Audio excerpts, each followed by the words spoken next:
Bonjour, bienvenue dans les locaux de Mon Studio Télé où nous allons parler du Festival des Trois Continents qui se déroule à Nantes du 20 au 27 novembre, dont ça sera la 40e édition cette année. Et nous allons parler avec Thomas, qui est avec nous, bonjour, de la section Produire au Sud, qui est un des développements du Festival des Trois Continents. Les Trois Continents comme Afrique, Asie et Amérique latine. Qu'est-ce que Produire au Sud, Thomas ? Produire au Sud, c'est un atelier de formation pour jeunes producteurs et réalisateurs qui viennent à Nantes pendant une semaine pour travailler sur un projet de film qui est encore au stade de scénario. On est vraiment loin encore des films qu'on va pouvoir voir au festival. On est avec des projets qui sont tout jeunes. Comme par exemple Mantarek qui va être projeté cette année, mais on en reparlera plus tard, qui, tu me le disais tout à l'heure, a participé à des ateliers en 2011. Exactement, voilà, Putipong Arunfeng, le réalisateur de Mantarek, était en 2011 à Nantes pour participer à l'atelier Produire au Sud. Donc 7 ans plus tard, son film est terminé. Il fait un peu le tour de tous les festivals européens et mondiaux en ce moment et il se retrouve à Nantes en compétition cette semaine. Donc 7 ans plus tard, ça illustre bien la difficulté de faire des films ou est-ce que c'est un cas particulier ? Alors c'est un cas particulier parce que chaque film sont des cas particuliers. C'est un film, en effet, 7 ans c'est long pour faire un film. Après c'est un film qui s'est fait dans le contexte de la coproduction internationale, donc c'est un film thaïlandais, coproduit avec d'autres pays, notamment la France, donc ça peut prendre aussi beaucoup de temps. Et puis Putipong Arunfeng, le réalisateur, est aussi chef opérateur assez renommé en Thaïlande, donc en fait il a parfois mis son projet un peu de côté pour travailler sur d'autres projets. D'accord, donc ça explique le temps qui peut se dérouler, mais comme tu le disais, chaque film est un cas très particulier. Oui, on a des films qui vont beaucoup plus vite en production, soit parce que les choses font qu'on décroche les financements au moment où on le souhaite et puis les choses vont plus vite, ou parce qu'on décide de faire son film avec moins de moyens. C'est le cas par exemple de The Dive, un film israélien qui a été suivi par les ateliers Produire au Sud également en 2016.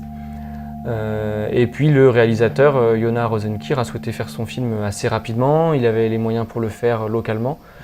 Donc son film est prêt 2 ans plus tard et il est lui également en compétition à Nantes cette semaine. Voilà, donc c'est 2 exemples qui sont passés par Produire au Sud mais qui ont eu finalement des vies très différentes et des productions très différentes pour se retrouver à Nantes. Oui, d'ailleurs, ce qui est assez extraordinaire, c'est que pour cette 40e édition des Trois Continents, donc 2 des films que vous avez suivis, accompagnés, sont en compétition. Ouais, ça c'est une première d'ailleurs, on est très fiers. Il y a déjà eu des films passés par Produire au Sud qu'on a retrouvés à Nantes, mais en compétition, là, en avoir 2, c'est une première, on en est très fiers. Ouais, c'est une belle parabole, on va dire, pour cette 40e édition. Exactement. Donc, on revient à Produire au Sud, à son fonctionnement. Comment ça se passe ? Quels projets peuvent y participer ? Comment vous choisissez les projets ? Les conditions d'éligibilité sont assez simples. Sont éligibles des projets qui viennent des 3 continents, avec des réalisateurs qui sont originaires des 3 continents. Donc on le répète, Afrique, Asie, Amérique latine. Exactement. Des projets de long métrage, fiction. Et l'un des grands critères de sélection est qu'il doit y avoir un binôme producteur-réalisateur qui soit existant. C'est-à-dire qu'on ne va pas sélectionner un projet qui soit seulement porté par un réalisateur. Donc on accueille systématiquement à Nantes 6 projets avec 6 réalisateurs, 6 producteurs qui viennent à Nantes. Pourquoi le fait de choisir un binôme et pas un réalisateur tout seul en fait ? Déjà parce que c'est un atelier qui est aussi centré sur la question de la coproduction internationale, sur comment produire un film depuis son pays des 3 continents avec d'autres pays, qui puissent être des pays voisins, mais aussi des pays européens, parce que beaucoup de financements à destination de ces continents-là viennent d'Europe. Et donc on vient aussi beaucoup apporter d'outils aux producteurs sur le fonctionnement de cette coproduction internationale, qui a des règles qui lui sont propres. Donc un réalisateur tout seul aurait moins de pertinence à y être. Et puis c'est aussi hyper important pour nous de pouvoir garantir cette semaine de travail à un binôme qui puisse travailler ensemble, aussi éprouver cette complicité de travail qu'ils doivent réussir à trouver pour mener leur projet à bien. D'accord. Alors, ça veut dire que cette semaine de travail, elle est sur le contenu et sur les financements, sur quoi en fait elle porte ? On est vraiment avec des projets qui sont au stade de développement, c'est-à-dire qu'on a des premières versions de scénario, deuxième version de scénario. Donc les attendent un chemin très très long, on le voit pour Mantare qui a pris 7 ans. Donc pendant la semaine du festival, on va à la fois aborder des questions d'écriture de scénario avec des scénaristes et experts en scénario qui viennent. On va aborder des questions de production, de recherche de partenaires, de stratégie financière, de stratégie de post-production. On va vraiment aborder toutes les étapes qui attendent le producteur et le réalisateur dans le chemin de la coproduction internationale qui les attend. Et pour nous, c'est important aussi qu'ils puissent suivre tous ces éléments-là, que ce soit des éléments d'écriture et des éléments de production, ensemble en binôme. Voilà, on n'a pas des sessions de travail qui sont simplement pour les producteurs et pas des sessions de travail qui sont simplement pour les réalisateurs, mais ils font ça toujours en binôme pour vraiment aller... on va labourer un peu, pour dire un peu ça vulgairement, le projet pour vraiment que ce réalisateur et ce producteur puissent ressortir après la semaine avec une stratégie. C'est quoi notre prochaine étape? Est-ce que c'est réécrire le scénario? Est-ce que c'est déjà aller chercher d'autres financements? Est-ce que c'est d'abord trouver un financement dans notre pays? Voilà.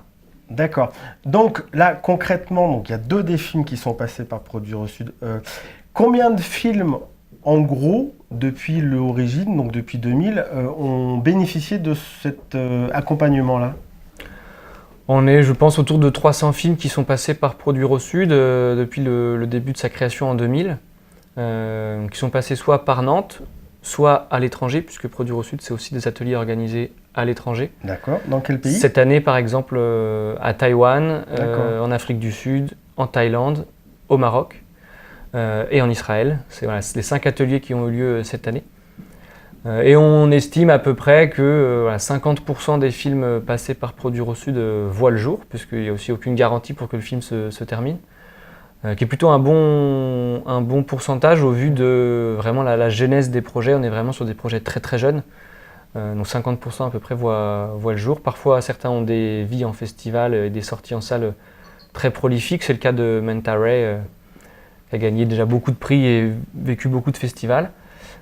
Et puis d'autres se terminent mais ont du mal à trouver leur distributeur et leur sortie en salle. D'accord. Et pour revenir au tout début, quand vous choisissez un projet, quand vous sélectionnez un projet, donc il doit y avoir un couple réalisateur-producteur. Et qu'est-ce qu'il doit y avoir d'autre en fait? Nous, ce qu'on demande à cette étape-là, c'est ce qu'on appelle un traitement. Donc on ne demande pas un scénario tout de suite, on demande un traitement. C'est une histoire tirée sur une dizaine, vingtaine de pages minimum. C'est les CV des producteurs-réalisateurs. Nous, ce qui nous intéresse, c'est à la fois des projets qui ont un potentiel qualitatif, un potentiel artistique prometteur, et puis aussi un binôme de producteurs-réalisateurs qui est besoin de Produire au Sud. Voilà, donc on est sur des jeunes cinéastes qui ont un peu d'expérience sur des courts-métrages, peut-être un long-métrage, mais qui sont encore restés dans leur pays et qui ont besoin sans doute de Produire au Sud pour pouvoir émerger au niveau du cinéma international, quoi. C'est un effet trampoline. C'est ça, c'est vraiment un tremplin pour ces jeunes gens-là qu'on va retrouver assez fréquemment sur d'autres plateformes dans le monde, peut-être sur les marchés à Cannes, dans d'autres ateliers comme Produire au Sud ailleurs, quoi. D'accord. Et donc Mantare, juste on va donc terminer avec ce projet-là, Ouais. a déjà fait pas mal de festivals, où il va aller dans d'autres festivals qui arrivent, et sa carrière de film elle commence très très bien. Ouais, on peut. Voilà, Petit Pong qui sera à Nantes ce week-end. Il a déjà plus d'une trentaine de festivals derrière lui. Il a fait sa première à Venise.